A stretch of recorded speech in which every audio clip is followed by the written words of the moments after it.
I'm George Galloway, and I present كلمة on Al-Mayadeen television. Here we are in London. I speak my words freely, either in Parliament, on television, here on the streets of London. كلمة means free word. That's what I speak. So كلمة is a two-way conversation.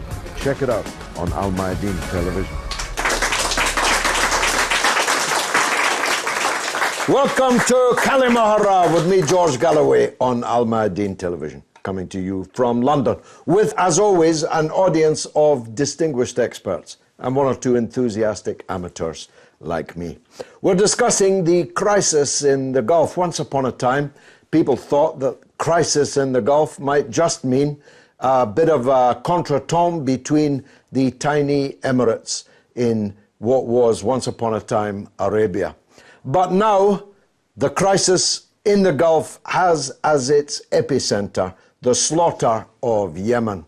Yemen is being massacred in front of our eyes. Well, in front of our eyes if we have access to the very few televisions that are showing what is actually happening there. There is famine, starvation, a cholera epidemic. People are dying like flies. And when they're not dying like flies, they're being killed on the streets. The Saudi-led coalition, though in fact it's an American-led coalition, armed by the United States and Britain, and coordinated in a command and control cell by British and American officers. When I was a young man just getting into my anti-imperialist stride, the sight of British soldiers shooting down people in Aden in the streets was one of my earliest and most forming of experiences. The British never really went away, or at least they are back. But the Americans are pulling the strings, no doubt with some advice from the new Saudi friend in Tel Aviv, or is it these days in Jerusalem? Occupied, all of it in any case. The reality is, though, that the Yemen imbroglio, this bloody imbroglio, is only a part of the crisis in the Gulf. The contretemps to which I referred earlier is no joke. The demand that Al Jazeera television be closed down to please the princes in Saudi Arabia and elsewhere in the Gulf was just one of the issues. The economic sanctions, the blockade, in fact, that has been placed around the tiny principality of Qatar is now having a very serious economic effect. The poison that has been unleashed by this unprecedented level of aggression against one of the members, I remind you, of the GCC, the Gulf Cooperation Council, is itself just one of the issues. The ongoing crushing of the democracy movement in Bahrain is another. The attempts by the ruling families in Gulf countries, and that's what they are, ruling families, every bit as much as the Kim family in North Korea, which everyone jokes about. These are all ruling families. Their determination to crack down and crush any and all opposition to them inside their own tiny countries with their tiny populations is also ongoing. The branding and labeling of any opposition according to the prevailing winds of the time. All the while, the Western countries pick their pockets, pick the pockets of their people, the wealth that should be being used to invest for the future once oil is a distant memory. The attempts to build public infrastructure and other economic means of earning a living in the future are being entirely sacrificed to pay what is effectively protection money. Protection money to the US in particular, but also to Britain and France to a lesser degree. That if you continue to keep us in power, we'll allow you a share of our loot, and an ever-increasing share. It has many ways in which this is done, but the most significant in this story is the purchase of ever more expensive and ever more deadly Western weapons. It's a great pity. The Gulf is a very precious place. It contains the country which is the custodian of the two holy mosques, the two most important places in the religion of Islam, itself a religion with 2 billion adherents around the world. What happens there is of far greater moment than would be suggested by the smallness of the populations. So where is it all going to end? As I speak, there's a full-scale battle going on in Hodeidah in Yemen for control of the port, the airport. That battle is not yet finished. But the price being paid by the invaders and would-be occupiers is certainly high.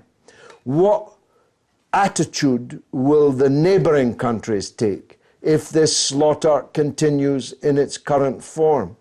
If Saudi Arabia steps up the aggression against Qatar, steps 1 foot inside the border of Qatar, which it, of course, covets for itself, what will the attitude of Iran be? What will the attitude of Turkey be? What will the attitude of the United States be, given that the United States has its biggest military base in the world in the desert in Qatar? Let's turn to our distinguished experts for some explanation over what's happening and what's going to happen next. Yes, sir, you have the microphone. Please introduce yourself. My name's Shram Malik. I've been in London for about 22 years, but I grew up in the Middle East. I grew up in Dubai. And generally speaking, I think the first thing we need to understand from today's debate is the other GCC countries look at Yemenis as subhuman. They always have. They do not treat them as their equal Arabs. So that's the first thing. Let alone equal Muslim. No, not at all. As far as Islam and being Muslim is concerned, they treat every other Muslim in the world who's non-Arab as someone who's inferior. And I've experienced that. The level of racism that you get in the UK is nothing compared to what you experience if you're from South Asia. I'm originally from Pakistan. And the level of racism I experienced there was unbelievable. Nothing compared to what we see here. And the second point is, it's a projection of power from Saudi's point of view, and also control of Aden and the strategic route into the Red Sea. They've already got Egypt on their side with the dictator Sisi in power. Now the crucial point is the entry point into the Red Sea. And that's what this fight is all about. So you think they want to partition Yemen? Absolutely. Formally partition it in the way that it once was? Absolutely. They've taken control of the island, an island, very recently. Absolutely. And now the end game is control of the ports of Aden and entry into the Red Sea. That's the end goal, in my opinion. You say a projection of power, but what intends to be a projection of power can, of course, be a projection of weakness. The Yemenis are quite good fighters, whether Absolutely. the Saudis think they are inferior or not. They're certainly superior fighters to the Saudis. And as, if I may quote Chairman Mao, once said, sometimes the enemy struggles mightily to lift a huge stone only to drop it on its own feet. Is there a possibility that Saudi Arabia may drop this rock on its own feet? I think it's already happening. I'll quote another one of Chairman Mao's My sayings. goodness, 2 in the 1 program. We'll be getting closed down. He said, war is continuation of politics by other means. Mm-hmm. Clausewitz, but Mao used it too, yeah. Mao used it too. It's in his red book. But crucially, in this case, the Saudis, it's not continuation of politics. It's absolute control. That's what they're after. And I think it's been stated by Prophet Muhammad, peace be upon him, that Yemen is a blessed land, so is Syria. But when there's no peace in these two lands, be aware there won't be peace in the world. And we are seeing it. I mean, we're seeing the spread of ISIS. that ideology from Syria is a direct result of what happened in Iraq. What happened in Iraq and what's happening in Yemen and what's happening in Syria, they're all linked together. And the control of Egypt, the overthrow of democratically elected government, and this Western support for Sisi is again support for Israel. Because I read somewhere that Israel saves 35% of its defense budget if it has peace with Egypt. And that's quite significant if we look at it from a geopolitical point of view.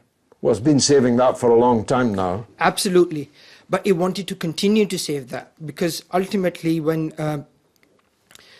Muslim Brotherhood came into power, they are spiritually linked to Hamas. It didn't make a great deal of difference to the people in Gaza. It didn't, unfortunately, but there were steps being taken. They had to do it slowly. And I agree, they should have done it much quicker because ultimately what is happening in Gaza, I see it as being no different to what happened in Auschwitz, for example. When the historians have actually written history and their inks have dried, we will see Gaza in the same place, in the same chapter as Auschwitz, in my opinion.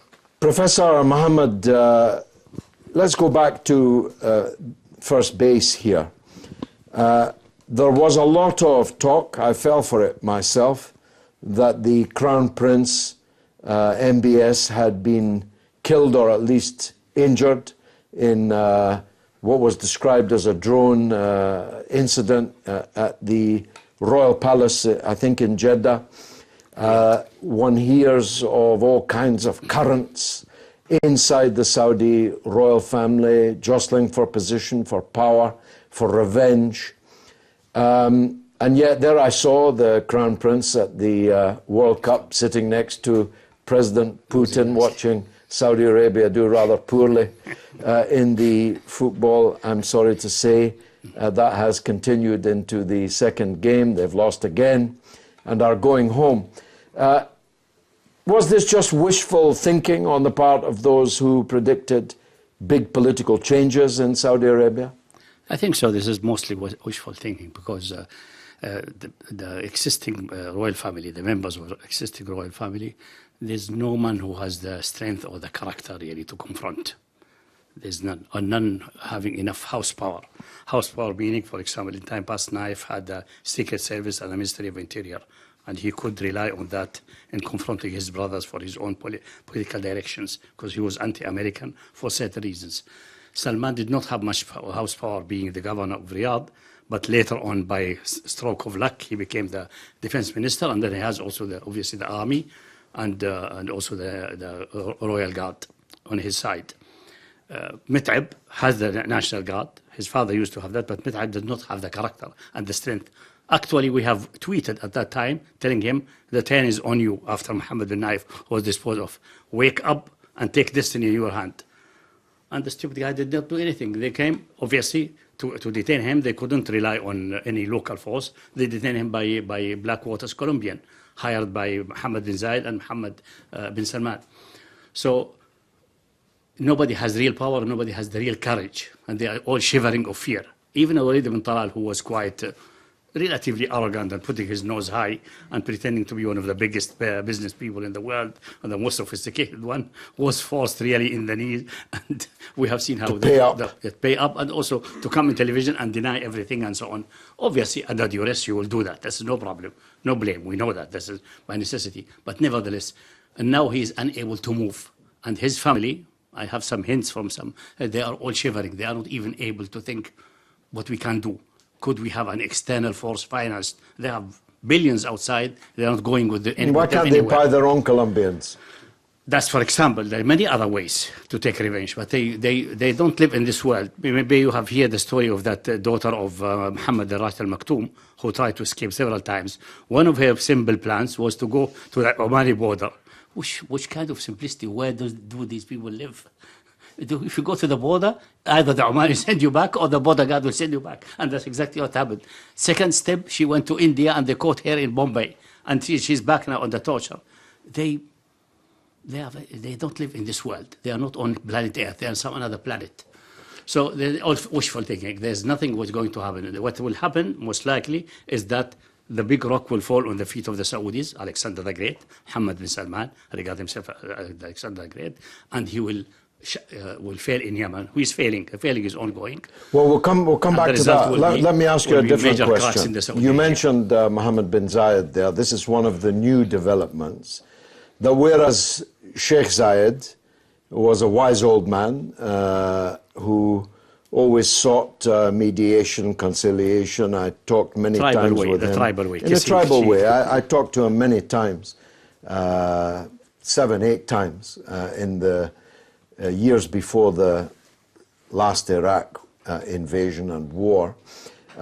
He's been replaced by people, sons who are not as wise, do not have the same instincts, and appear to have made this alliance, unholy alliance perhaps, between these two, the two crown princes, MBZ and MBS. Tell the viewers about that.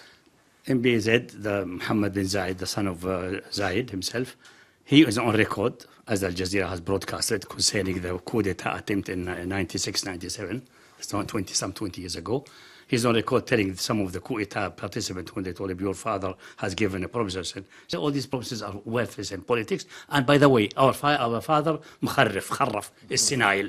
He's coming in old age, he's senile. So he looks at his own father as being senile. So what you call as reconciliatory, Bedouin-style diplomacy, that has gone. Now have come someone who thinks he has the oil, he has relatively, well, we should admit, the Emirates had internal development and had money management, which is in par with what's happening in London and New York, but more vicious. In London, New York, the big thieves are sitting, but they're doing it nicely with a veil. He's doing unveiled, that's it. So the big thieves of New York and London are represented with the unveiled thief who doesn't bother about money laundering, selling drugs, etc. That's all the center. So he has this money power, he has this position, he has the British protection, because this is an entity created by Britain in the first place to confront Saudi Arabia and prevent them from taking over the Gulf for the American domain. We should remember that in the 70s. All of that. And then there was a good development in metal construction, infrastructure in Dubai and around, and Jabal Ali.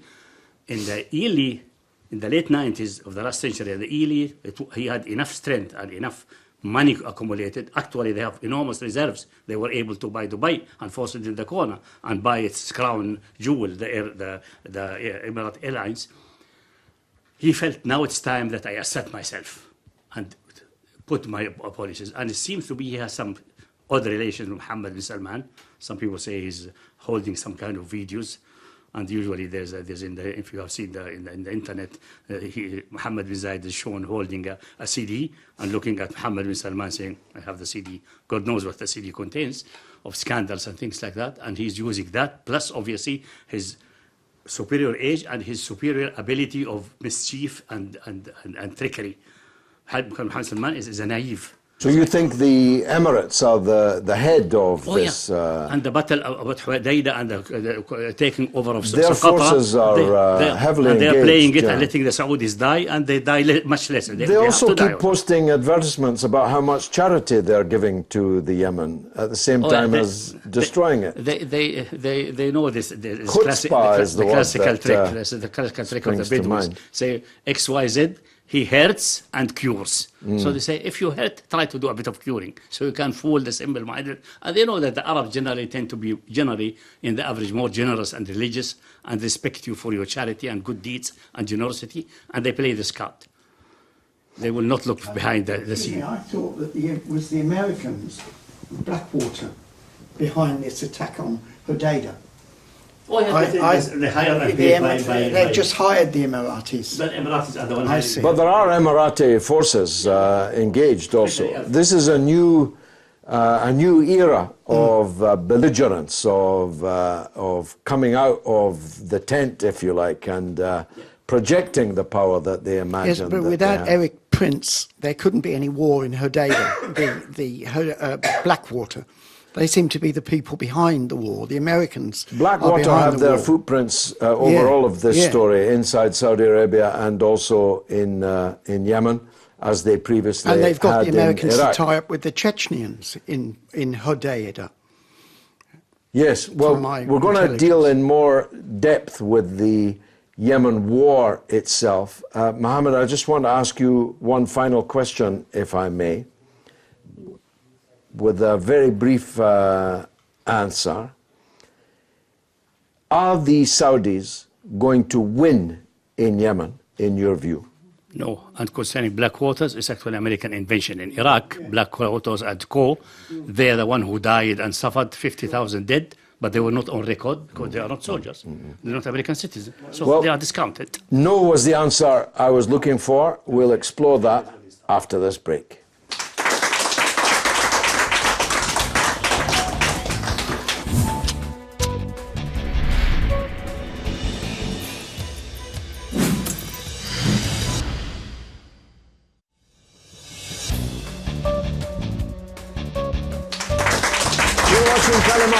With me, George Galloway, on Al-Mayadeen television, coming from London, but discussing the Gulf. We took the Khalima camera onto the streets of London to discover what the British public have to say about it. Take a look.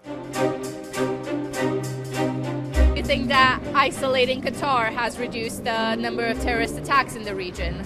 I think that the politics in that country is so complex that it's difficult for myself, being here, to have a good idea what is going on. I don't think anything we can do can change the terrorists' ideas of what they want to do and achieve by isolating one particular country or one particular place. So no, I don't think it's going to do very much in that sense. No, I don't think it's going to make any impact. It's probably an economic move, adding pressure to Qatar. Has isolating Qatar resulted in less terrorist attacks in the region? I would say definitely not. Like, isolating Qatar in sort of a trade sort of way, trying to limit the amount of money they have, that's not really going to work. I think it has probably helped some because they can keep better track and better location where they're located at, and maybe monitor better to see what is happening with that kind of stuff. But it's hard to say. It's so worldwide and so random and so many facets to it now that you can't track all of it.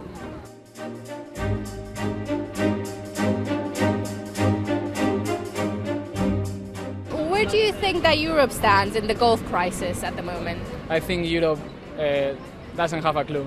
Europe is nothing on the table, to be honest, today in the global world politics. I think we need to step back a little bit and only use our military for help, rather than for more power pressing. That's not what I think we need here. I thought they'll be on the side of Qatar, but I know a lot of European countries in the United States, they like to have Saudi Arabia on their side because they control all the oil reserves and they're kind of dependent on that. Well, some might think it a trifle bizarre for Saudi Arabia to accuse someone else of sponsoring terrorism. But that's, of course, what's happened. The pot calling the kettle black. The Qataris have, of course, funded and supported terrorist acts and groups. But the Saudis have done much more of that. What do you think, sir? What's really behind the Saudi-Qatar conflict? And how does that fit into this overarching crisis? Thank you, George. My name is Shabir Razvi. I'm an economist and a political commentator. Firstly, I like to sort of make a vivid point that we must really remember that the Saudi regime came into existence because of Britain, because Britain supported, nurtured, and put them in power. The other regime that Britain created was the regime in Tel Aviv. These two have been the sort of bane of the problem in the Middle East and the Muslim world, if you like.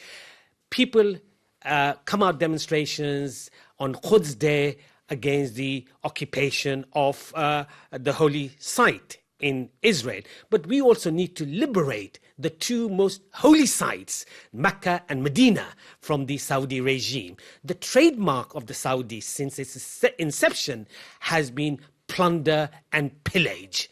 There is historical evidence. This is not conspiracy theory. This is not sort of hearsay. It is evident that for the last 90 odd years, Saudis have created chaos on this planet, and particularly in the last 30, 40 years, since 1971, when the gold standard was abandoned and the petrodollar became the currency, more money has flooded into Saudi Arabia. So if you look at any of the terrorist groups, whether it's Boko Haram or Shabab or the problem in Philippines, wherever there is chaos, or Pakistan, you know, the Taliban in Afghanistan, you name one country where the footprint of the Saudis is not to be seen. So the reality is that our government, the British government, continues to supply most sophisticated weapons to the Saudis without any qualms. The Americans, very clearly, Mr. Trump, at least one thing that I can say about Trump is that he's very honest. He says, give me the money and we'll protect you. You know, he's clearly said that on many occasions, and he only wants money. So long as the Saudis are willing to supply the money to the Americans, America will provide what the hoodlums of Chicago used to do, give protection to the shopkeepers there at that time. So Saudis are seen as the cash cow to provide the money to the Americans in that sense. I think, just to quote Mao Zedong for the third time on this program, he said that one who fights and runs away lives to fight another day. So perhaps the Yemeni fighters at this moment are having a strategy that, okay, we'll fight, but perhaps we might have to run away to fight another day.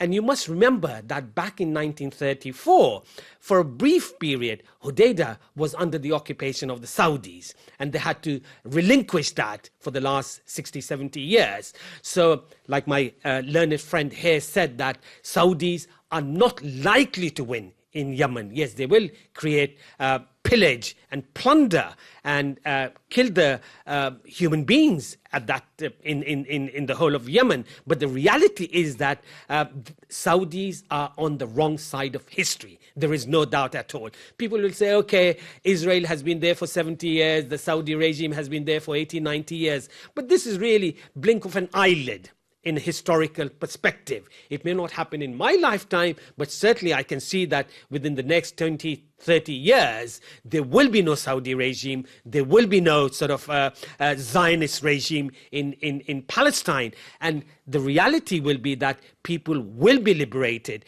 because, George, oppression cannot continue forever. This is not what I am saying. This is what Allah subhanahu wa ta'ala in the Quran clearly says, that the oppressor will be defeated. For us living through oppression, it seems a difficult battle. It seems that the oppressor is winning all the time. But the reality is that oppression cannot continue forever. And the oppressors, the oppressed will be victorious in due course. That's, of course, a very interesting perspective, and the historical note that you strike is apt, that Britain was the midwife of both the State of Israel and the Kingdom of Saudi Arabia. But Britain is a small player nowadays, and that was the best part of 100 years ago. Why are the Saudis still, it would appear, from what Professor Mohammed was saying, pretty firmly in their own saddle? After all, it's not that they're delivering too many goods for their own people. Their own people are paying taxes that they never paid before. They're paying for public services that they didn't pay for before. They're privatizing their national treasure. There's a very big unemployment problem amongst educated Saudis. They have dressed a lot of their citizenry up with education and aspiration, but with nowhere to go. So how come they appear still to be pretty firmly in the saddle?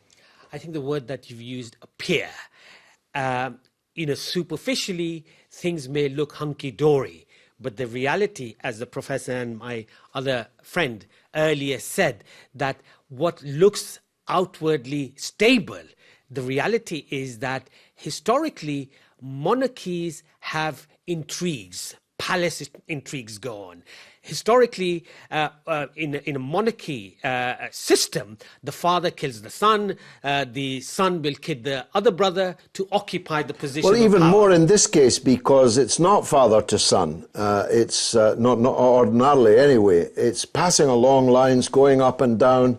People are having jobs promised to them and then having them taken away and so on. It is quite surprising that MBS was sitting there with Putin, don't you think? Well, I think really it's football, I suppose, at that time. No, but I was surprised to see him still alive. I was absolutely convinced that the propaganda I'd heard was... Even you fell for the fake news. I did, because he hadn't been seen for a very long time and he didn't show up to meet Pompeo when he visited. I thought there was something funny going on, but I was a victim of the fake news. Let's go to, yes, the gentleman there. Thank you, George. Just to add on the Yemen subject, I'm no fan of Saudi Arabia, but just as Russia are in Syria at the invitation of the Syrian government, are Saudi Arabia not in Yemen at the invitation of the Yemeni government?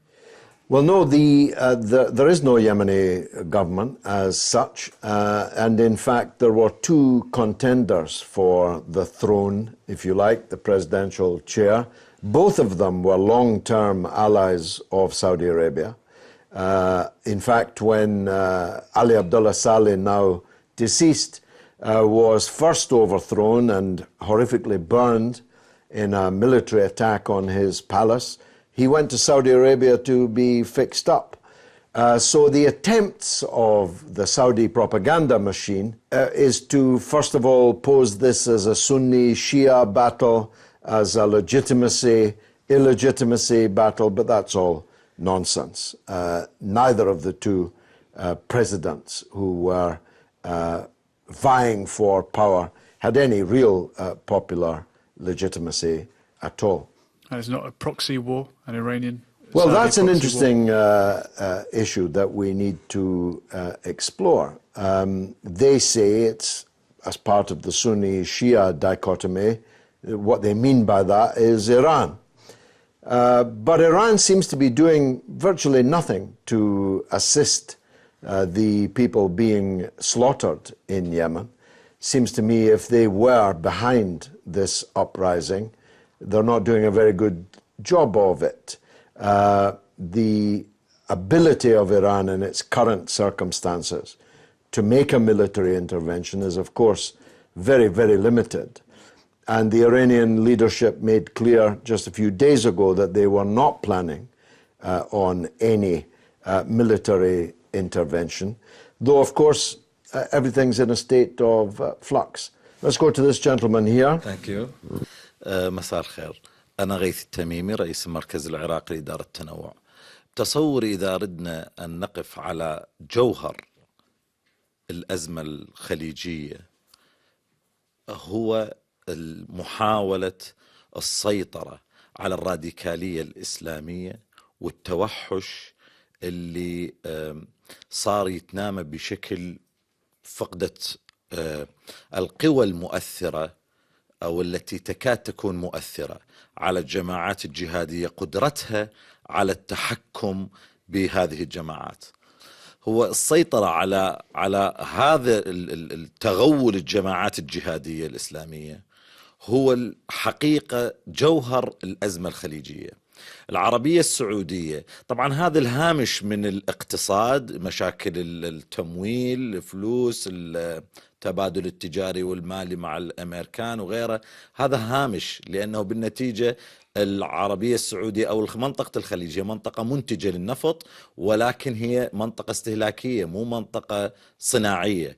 أولا وآخرا هي لابد أن تبحث عن أسواق تبيع البترول، والبترول أسواقه هي أسواق غربية، فهذه نوع من تصدير أو تسويق، عملية طبيعية. عملية تصدير البترول للغرب هي عملية كلش طبيعية. لو كانت مو بالخليج البترول موجود بمصر أو موجود بالسودان هم كان يصدر للغرب، لأن هذه طبيعة حركة الاقتصاد.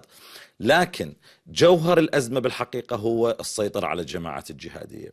بتصوري أن العربية السعودية تشهد تحول جوهري في داخل المملكة. هذا التحول إلى علاقة بالسيطرة على الوهابية. الجماعات الوهابية ينبغي أن تبقى تحيد نفسها وتعيد إنتاج نفسها في إطار النص الديني المتسامح، مذهب الإمام أحمد بن حنبل، أو بشكل مقبول إسلاميا. بالنسبة إلى قطر، قطر تشتغل على لاين سابقا بهذا البرنامج مع غالاوي تحدثنا عنه. قطر رغم أنه هي دولة صغيرة لكن تلعب دور خطير جدا بالتعامل مع جماعة الإخوان المسلمين كقوة أيديولوجية، إلى جانبها هي مغذي أساسي تحاول إعادة إنتاج فكرة القومية العربية بطريقة إسلاموية.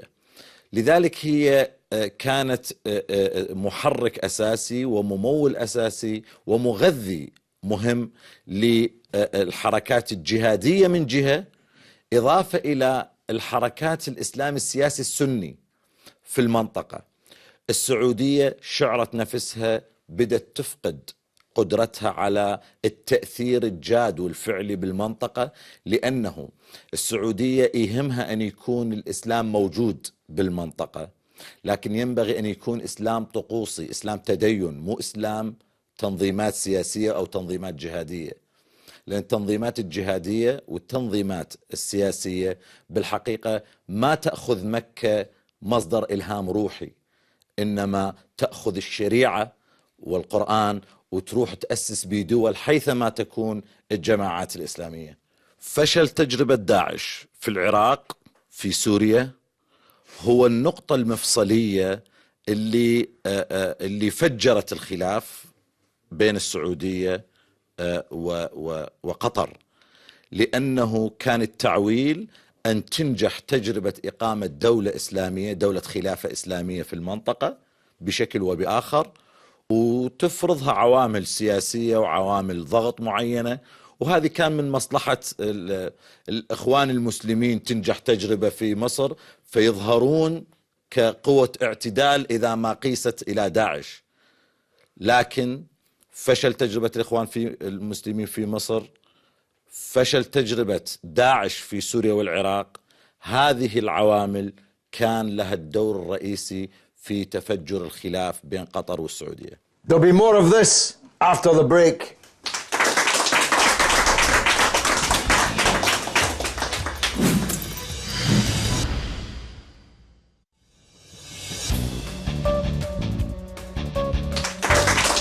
You're watching كلمة with me, George Galloway, on Al-Mayadeen television. We took the camera out onto the street to see how well educated the British public were about what's going on in the Gulf. Take a look.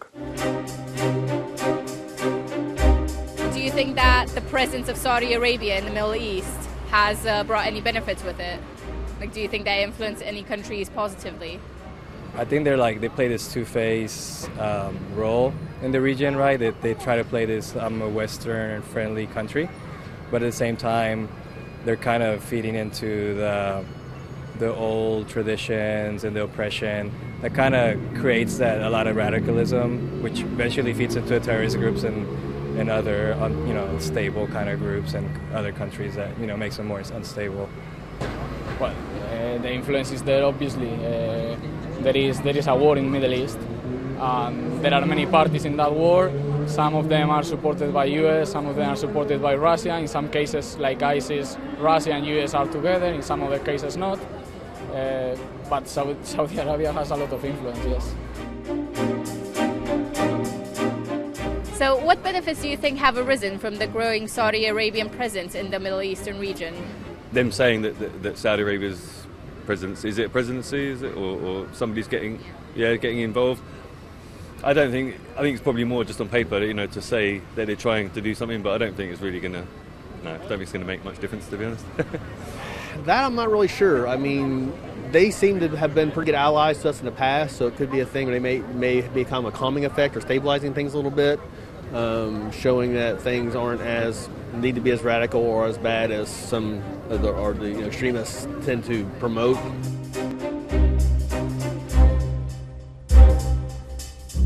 A rather confused picture there on the streets of London as well there might be. Mohammed, briefly respond please to our friend. I think this is the standard analysis of those who call themselves democratic and liberal and so on. But this doesn't fit to the historic reality. For example, let's say ISIS in Iraq. This is Zarqawi, who is a split, actually, organization from Al-Qaeda. He's not Al-Qaeda, although he forced himself on Al-Qaeda, and Al-Qaeda could not otherwise accept that forcing for obvious reasons. He was we know that. We have insider information, we have communication with these people over the last 10, 15 years. Some people go there, now you will be tried for terrorism. I don't care. Zarqawi, when he was in Afghanistan, declared all Afghani fighters, with one exception, Mullah Omar alone, as a person, as kafir, a disbeliever. So this man is extremely radical, most likely controlled by remote in a complicated way, which I explain on another occasion, not now, by the Jordanian intelligence, which means MI6. The Jordanian intelligence is the local branch of the MI6. This man has been directed together with also Iranian intelligence, a Machiavellian plan, but was intelligent because Iran was on the list after Iraq. So Iran protected itself. It's Machiavellian. I disagree with that, but that's their ijtihad, their point of view. They protected themselves by cooperating with America inside Iraq and just pulling the rug under the Americans and preempting any American attack, delaying it as much as possible, negotiating secretly a nuclear deal, which has been in the drawers kept for 10 years and came out recently, a couple of years ago. And they were able to penetrate in Zarqawi's organization and move them against the American. So the Americans will bleed, and they did bleed considerably. They were almost defeated. And also against the local Iraqi anti-Iranian Shia. So that they were forced to see, we need protection. These Sunni are slaughtering us. Who will protect us? Iran. So they came in the embrace of Iran. Because the Shia of Iraq were never acknowledging Qum as the leadership. The leadership was always Najaf, not there. And they never looked at Iran as a leader. Now they were forced in the Iranian arm. And then later on, the process of dispatching and eliminating ISIS, and every organization in the world, every sector organization tried to benefit of ISIS for their own purpose. The Saudi tried to benefit from it, but they were ineffective because they're stupid, not as sharp and intelligent like the Iranian. But also, the Americans did benefit from it partly. And they were dropping weapons by mistake to ISIS. We know that. That's all on the table now. And they used it in Syria to undermine the revolution and play both sides and balance the weights. So this analysis is not correct. Look, now, and even in time past, when the Wahhabi movement started in Najd, whatever the motivation was, maybe the obsessed man of a certain idea, the British did adopt that, and they communicated the Ili Saudi state to control the Qawasma in Sharqa, who were attacking the British ships at that time. And one of the leaders of the Qawasma was invited to Riyadh because he was Wahhabi, and he was imprisoned in Riyadh in the time of the first Saudi state, 250 years ago. So this is... It's not the tawahhush tawaghul. The tawahhush tawaghul and the brutality and the bloodshed of ISIS and the first Saudi state, second Saudi state was quite benign. And the third Saudi state were a tool in the hand of imperial powers and local chieftains who want to have kingdom and thrones. And the British were offering that. By the way, I want to just object to the claim that North Korean having a ruling family. It is a leading family. It's not only this is a communist party there. They have established the country after a long war. China has fought ferociously. They defeated the American. MacArthur was screaming, asking for nuclear weapons, but luckily, an intelligent Truman rejected that, and that country was carved by a leadership party with a leadership family. It is not like, you cannot compare a modern country like North Korea with these backward feudal regimes like... I've been out-Korea'd by a Saudi professor. Yes, sir, go ahead. Yeah, hello, my name is Yasser Al-Zuraqi from Yemen. Yeah, what Saudi Arabia is the need to do, that's what an attack in Yemen, that's in Hudaydah, and now that's more Syrians, people die and things. The things what they do is in Qatar, what is that? Qatar is a small country, but it's big media. They can do nothing with Qatar because they're big media. Because with Yemen, there's nothing to. Well, they forced Qatar Airways into administration. They forced 20% retrenchment in the television station in Al Jazeera. there are shortages in Qatar. So this embargo is having its effect. Yeah. Unfortunately. Now, you're a Yemeni, so, and you came late. I asked the professor to answer in a word. Let me ask you to answer in a few words. Is this Saudi war going to end in victory for the Saudis? And if so, at what price? No, they will not end it. They will got more west. They will end themselves. But for Yemen, they will getting more west. That's not. They will not end it. You don't think they're going to be victorious? The Ghana never wins because they are a loser, and they will lose again and again. Because now when they start to do in the other side of Yemen, the Hafen or Hudaydah, and that is really for them is more. Okay, let's take the young gentleman in the middle row. I did actually study the Arab-Israeli conflict briefly at GCSE, so I know a little bit about it.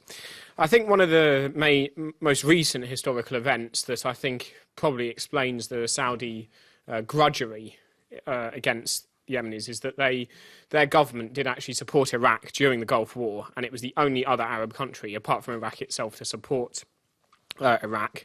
I think for the Saudis, personally, it's their kind of retribution, if you like, that the Yemenis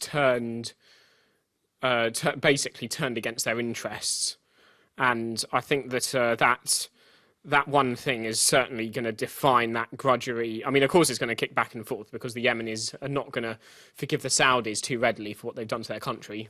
Granted, it was on behalf of Britain and United States, of course, but I think that the historical rivalry between, or this historical sort of rift between Saudi Arabia and Yemen is definitely their role in definitely the role in aiding and abetting Iraq, and that will obviously define Saudi's relationship with Iraq for a long time, as to say nothing of the sectarian divide. Okay, thank you very much. You, sir? I just read a news on Twitter just before coming here that Saudi Arabia is planning to dig a channel to cut off Qatar completely and make it an island. How, if that happens, what will be the impact in the region? Well, we'll sell more ships to a new Qatari navy to patrol the waterway. I didn't know that news, but it does indicate that, contrary to what people in Whitehall think and Westminster think, this conflict between Saudi Arabia and Qatar, whilst it may have gone quieter, is definitely not over. And the Saudis have not given up their desire, wish, will to bring about regime change in Qatar. What do you think? You lived in the region for many years, were brought up and educated there. The Saudis really seem to be going for this, and yet it's on, even if you are correct, it's on a rather limited basis. As a casus belli, it doesn't hold very much water. No, I think there's an important point to address here. This idea that the conflict in Yemen is a Shia and Sunni conflict is a fallacy. Totally, yeah. And I'll explain why. The Houthi Shias follow the Hanafi school of thought, which is the school of thought within Sunni Islam, which is followed by majority of the Sunni Muslims, especially in South Asia. So the way they pray and majority of their underlying beliefs are very similar to Sunnis. So there is no interest from Iran in supporting them. And just a historical point I'd like to mention, during the 6th and the 7th centuries, Yemen was actually part of the Persian Empire. Firoz, when the Muslims invaded Yemen, it was actually part of the Persian Empire. Firoz being a very famous governor who became Muslim at the time. That's one point. Another point I'd like to make, and it's a question I'd like to leave for the audience, is 2 years after the conflict in Syria, the head of Saudi intelligence was Prince Bandar bin Turk, bin Sultan, who was the Saudi ambassador in US for 30 years. Think about it. My family hails from Peshawar, the city that borders Afghanistan, where the Mujahideen were trained. And basically, they've not learned their lesson. They create these Frankenstein monsters, the Western powers, in conjunction with Saudi Arabia. And the Wahhabi school of thought, the extreme view of the Wahhabi school of thought, they inculcate people with these ideologies of extremism where they reflect a very limited, or they teach a very limited and narrow historical perspective of Islam to students. And there are some madrasas there. The Haqqaniya madrasa, just outside Peshawar, is a very good example of this. And then now just coming back to the point about Yemen. Yemen has historically always been a tribal society. There are tribes, and they've always had some degree of difficulty coexisting. So they're warring tribes, and they've, to a certain degree, agreed to governments in the past, but they've never lived in peace. So if the Saudi regime thinks that they're going to somehow win in Yemen, right, they've got another thing coming. The Yemenis will never accept them. The Yemenis did not accept their school of thought internally. The Yemenis still follow the school of thought of Imam Ahmad bin Hanbal and Imam Azam Abu Hanifa. They've never accepted that, and they are unlikely to accept it now, since the belligerence with which they've been murdering people. And you look at the Indian regime, extremely anti-Muslim, extremely far-right, yet they declared peace during Ramadan and round of Eid. The Saudi with Kashmiris and other uprisings with the Muslim rebels in other parts of India. But the so-called Saudi Muslim regime and the UAE Muslim regime failed to do that. They broke the ceasefire. No, they never declared a ceasefire. They're Muslims too. Despite what you might have difference of opinion, but they're Muslims at the end of the day. They should have shown courtesy, and this has been happening every year. On the contrary, they seem to increase their bombardment during Ramadan. And another perspective that we haven't explored here is 1,600 Pakistani troops landed in Saudi Arabia 5 months ago. And what I'd like to mention here is these I thought the Pakistani government had said they would not fight in Yemen. They would not fight in Yemen. They've come to an agreement, and that agreement is that the troops that fought in South Waziristan successfully and in North Waziristan would train the Saudis, because they're getting an absolute hammering. Because the terrain is very similar, it's mountainous, semi-desert, it gets very cold. In Yemen, it's the same. The geography of Yemen is different to other parts of the Middle East. We've got to remember that as well when we look at the whole picture. It's mountainous, semi-desert. It tends to get cold in the winter, and the Saudi forces are not used to that. So they've called 1,600 troops who've fought in South Waziristan, North Waziristan, and the Quram agencies to train the Saudis. They're not going to engage directly because there'll be an uprising in Pakistan. In fact, the country would be in danger of breaking up, because the military is the only institution in the country that is actually left. What is the sort of casualty level in this war? We know the civilian casualties in Yemen are massive, in the many thousands, and then you add the famine and the cholera and so on.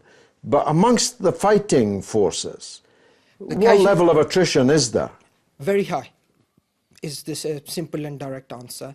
I was in UAE during the start of this war, and the moment you see martyrs and their mothers being shown on TV and patriotic songs being played regularly, you know straight away that there is high casualty rate amongst the soldiers, and it's the same. The use of mercenaries has gone up quite considerably. They're using American mercenaries only because they couldn't buy Pakistani mercenaries. They asked for forces, they didn't get them because the opposition intervened. The government had agreed, they'd signed on the dotted line, but the military And the opposition stood up. They said, no, we're not going to send our troops to slaughter Yemenis. It's not going to happen. More of this after the break.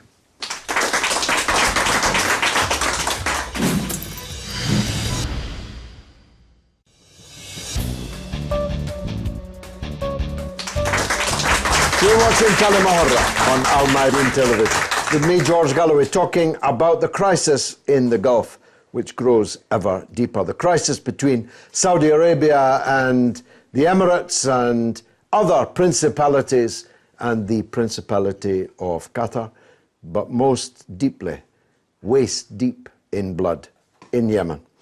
Yes, sir. William. Yes, George.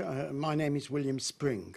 I think the Yemeni crisis at Hodeidah sums up the Yemeni war, because my information is that President Trump actually directed Eric Prince and Blackwater, which now goes under another name, to... We'll still call them Blackwater. Yeah, we'll call them Blackwater. To superintend the offensive against Hodeidah, which includes Saudi, inverted commas around Saudi, troops, American troops, Chechens, Israeli and French troops. And this is a pretty appalling disgrace. Britain has... It's rather old-fashioned. It's got a kind of 19th century feel to it. That. Yes, and Britain has given diplomatic support by stopping a ceasefire resolution at the United Nations. British are stopping ceasefire talks, yes. So Mrs May will be responsible, if the Saudis succeed in their offensive, in killing maybe 4 million Yemenis, because there will be a complete blockade and starvation, mass starvation of children, women, and these pictures will be on the British TV screens. And all these liberals who are crying about refugee children in a camp on the Mexican border will have nothing to say about millions of Yemeni children actually dying, not being kept in an air-conditioned tent. And I just... Iraqis in the 90s. Of course, exactly so. I just add that we've had experience, as George has reminded us, of the Yemen. It was a very bad experience. I was brought up to believe that one of our great heroes was Mad Mitch.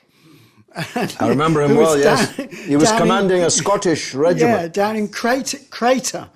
In the Crater district in Aden, yeah. And we didn't succeed. I mean, it's absolutely absurd for the Saudis to think, and President Trump and Blackwater and Eric Prince, it's absurd for Eric Prince to think that he can bring Yemen under the control of the Saudis. Nothing is possible. Nothing is more remotely impossible as that. Well, I mean, it seems to me that, of course, all these countries are good at destroying from the air, and they can blockade. There are many peoples in the world being blockaded. Cuba has been blockaded for well over half a century. But putting boots on the ground and controlling life and ensuring outcomes on the ground has proved impossible for the might of the American and British Army in Iraq, for example. Exactly. They had to leave Iraq under fire. In the British case in Basra, they had to steal away like thieves in the night, in the middle of the night. In Haifa Street in Baghdad, they couldn't. The Americans could no longer go there. A street as long as you can imagine, a huge, long street. No Americans could go there because they lost so many people there. So who's going to control the streets of Yemen? Quite. It's not going to be a mercenary from Colombia. No. Okay. Anyone else? Right. I want to go back round our experts, starting with our Yemeni guest. You're welcome to speak in Arabic, brother, and Professor Mohammed can translate for you.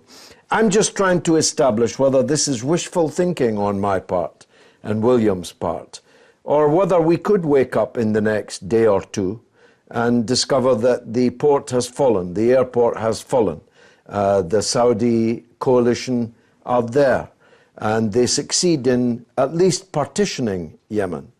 What's your genuine, scientific appreciation of that.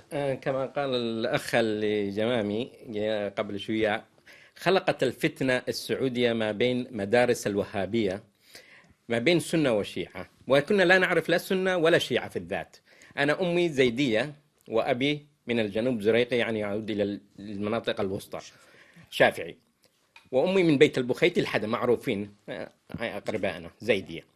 وفي السابق كنا نصلي سوا، نعمل سوا، نطلع سوا، نعمل، عمرنا ما نعرف كلمة حوثي زيدي سني شيعي. هذا خلقوا لنا فتنة. لا أريد أقول إيش اللي هذا كسر. سعد، ما رأيك في الحرب؟ هل ستنجح السعودية وتفشل؟ يعني بس النقطة هذه.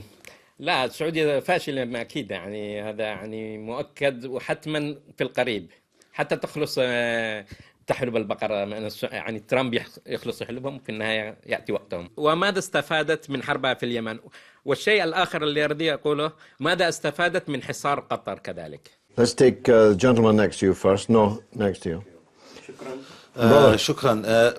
الشيء المهم، أنا بس أود أن أكد أني أتفق مع اللي قال البروفيسور محمد حول وجود علاقة بين إيران وبين التنظيمات الجهادية والإخوان المسلمين، ولها يد أيضا بتمويل القاعدة وتوسع نفوذها، وخصوصا الزرقاء بالعراق، كذلك لها يد بداعش.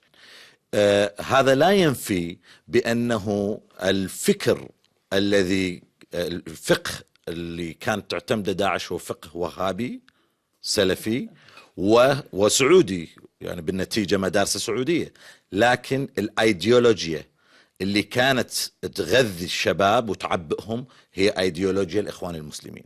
يعني ينبغي أن لا نحمل السعودية كل المسؤولية ونبرئ قطر والإخوان المسلمين، كذلك لا ينبغي لكن علينا أن نقول دائما في الشرق يوجد ثالوث للخراب والدمار. هذا الثالوث ثالوث إسلاموي يقوم على الوهابية والإخوان المسلمين وولاية الفقيه. كذلك يوجد لدينا أزمة الإخوان المسلمين اللي تغذي الشباب العربي بقضايا كبرى من دون رادع، تغذيهم على إقامة الخلافة الإسلامية، توحيد العالم الإسلامي من خلال قتل المسلم للمسلم، تفجير المساجد، قتل الأطفال والنساء. كذلك التنظيمات الجهادية الإرهابية التي تستند إلى الفكر السلفي الوهابي، التي جعلت الشباب العربي والمسلم يستبيح دم أمه وأبيه وأخيه ويفجر في كل مكان يكون فيه، ويعتبر عمل هذا جهاد. المشكلة الآن السعودية بصدد تحول خطير وكبير. نعم هو ليس جوهري، أتفق، هو ليس جوهري، لكن السعودية بصدد تحول كبير جدا. أعطت ظهرها للفكر السلفي، أعطت ظهرها للقاعدة، أعطت ظهرها للجهاديين، وتريد تتحول. أزمتها الأخلاقية الآن اليمن، هي خسرت الحرب في اليمن، وينبغي على السعودية والإمارات أن يعترفوا بأنهم خسروا الحرب، وينبغي عليهم أن يعترفوا بالانتهاكات. لكن لا ينبغي أن يكون خسارة السعودية في اليمن تعني أن الحوثيين على حق. الحوثيين أداة تخريب إيرانية تهدف إلى إنشاء فكر جهادي متطرف في اليمن. هم مخربون، كما أن الحرب ضد الشعب اليمني دمار. Doctor. Not quite a doctor yet, but thank you very much. You're a scholar, and that's why I'm asking you this question. For especially the Western viewers who will see this, who are an increasing number online and YouTube and so on, this is all rather confusing. Saudi Arabia is seen as an austere, strict, orthodox, Sunni Muslim power. So why do they hate the Muslim Brotherhood so much? So much that they're prepared to go to war with their neighbor, Qatar, when they're already in another war with their other neighbor. Please. Okay, firstly, I'd like to make a comment briefly on our professors. I think Iran does not play Machiavellian politics, firstly. It has been very apparent, very clear that Iran has never, Must be ever, the only country in the world that doesn't play Machiavellian politics. It has never been in bed with Al-Qaeda. I think this is Washington, London and Paris propaganda, which even analysts sometimes succumb to it. So the reality is that Iran is diagrammatically opposed to what ISIS, Al-Qaeda and all the Salafi elements globally stand for. Yes, there is a different way of administering a government through the Walayat-e-Faqih concept. This is not the right time or the occasion or the program to discuss this in detail. Whether it is appropriate or suitable, that's a different matter. We can have a discussion sometimes later. So that's one point that I wanted to make. Secondly, I think the economic crisis that is gripping the whole of the Middle East, with the petrol price being down from $140 to 40, then to 80, and now in sort of 70s. So the budgets... Trump is demanding still lower. Yeah, absolutely. So the budgets are being constrained. Secondly, if you see in the recent past, in the beginning of this year, VAT has become a vogue in the Middle East. It has started with 5%. If you recall, in the UK, we started with 7.5%, and we are now 20%. When there are money coming into the treasury is limited, then people are taxed to the bone. So that's an indication of what the problems are happening. Thirdly, majority of the workers in the Middle East are expats. If there is a crisis, and you recall 1991 Kuwait, when the ruling family was living in Edgware Road, if the crisis happens, even the ruling families would perhaps come to London and Paris, and the expats would leave the countries themselves. So there is a huge economic challenge which is being faced. And of course, the drain on the treasury of fighting war in Yemen, funding terrorists in Syria, funding terrorists in Iraq, and all over the place does have an impact in reality. And to answer your question finally on the Brotherhood and the Saudi and the Wahhabi, the Brotherhood were always pampered and supported by the Wahhabis in the beginning. Yes, there have been schisms and differences of opinion between the Saudis, religious elite. They were supported against President Nasser, of course. Absolutely, absolutely. It's abundantly clear that happened. So there may be Machiavellian politics being played, if you like. Well, they're the princes of Machiavellian politics.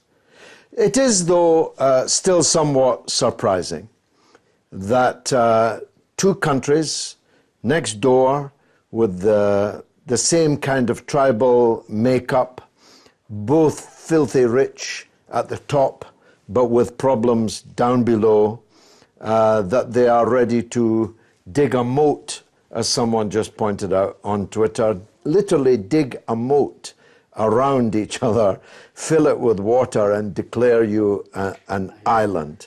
In a nutshell, can you say what you really think this conflict is about between Saudi Arabia and Qatar? Well, I think someone quite appropriately tweeted after the Moroccan own goal against Iran was Middle East politics as far as the Wahhabis and Salafis are concerned, that they score their own goals. So Iran doesn't have to do much. Don't miss an opportunity to miss an opportunity. Unfortunately, we've run out of time. It's been a fascinating discussion. I don't think we solved the problem of the crisis in the Gulf, but I'm certain that we'll have to return to it on another occasion. I've been George Galloway. This has been كلمة حرة for Al Mayadeen Television, coming to you from London.